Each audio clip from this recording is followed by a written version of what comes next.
नमस्कार दोस्तों, दिव्य वाणी में आप सभी का फिर से स्वागत है।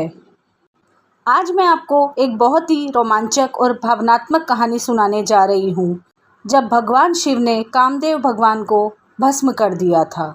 लेकिन रुकिए, क्या आपने कभी सोचा है, क्या भगवान इतना भी गुस्सा हो सकते हैं कि किसी को भस्म कर दे?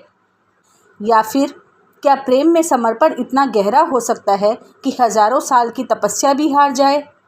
चलिए जवाब ढूंढते हैं इन सभी पौराणिक कथाओं में। बहुत समय पहले की बात है। शिवजी अपनी पति सती के वियोग में हिमालय की गुफाओं में ध्यानमग्न थे। हजारों वर्षों से बिना कुछ खाए, बिना किसी से बोले, बस तप में लीन। अब आप सोचिए, क्या कोई मनुष्य इतना कठोर बन सकता है कि अपने ही मन के सारे भावों को त्याग दे? लेकिन शिव तो भगवान है, लेकिन उनका जीवन हमें मानवता का असली अर्थ सिखाता है। उधर असुर तारकासुर का आतंक बढ़ता जा रहा था। उसने वरदान पाया था कि उसे केवल शिव और पार्वती के पुत्र से ही मारा जा सकता है। अब ज़रा सोचिए, जब खुद शिव ही संसार से विरक्त हो गए तो पुत्र कैसे जन्मेगा? देवताओं के पास तो और कोई रास्ता भी नहीं था।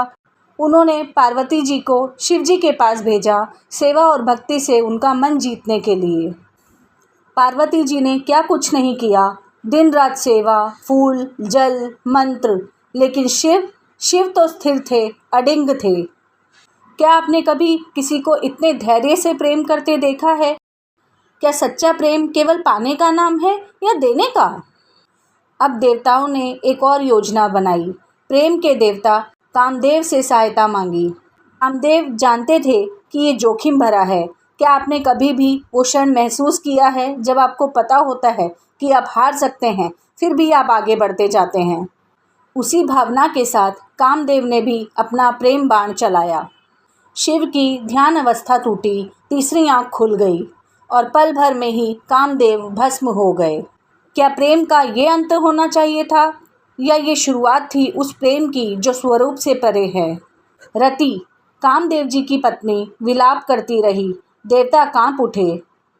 शिव ने रति के प्रेम और दुख को देखा और उन्हें वरदान दिया, काम अब से अदृश्य रूप में संसार में रहेगा, प्रेम रहेगा, लेकिन बिना आकार के। इस घटना के बाद शिव ने पार्वती के प्रेम को स्वीकार किया और उनके पुत्र कार्तिकेय ने आगे चल के तारकासुर का वध किया। तो दोस्तों, अब आप बताइए, क्या शिव केवल संहार के देवता है या वो प्यार, त्याग, प्रेम, करुणा के भी प्रतीक है? अगर आपको लगता है कि प्रेम हमेशा जीतता है तो नीचे कमेंट में लिखिए ओम नमः शिवाय।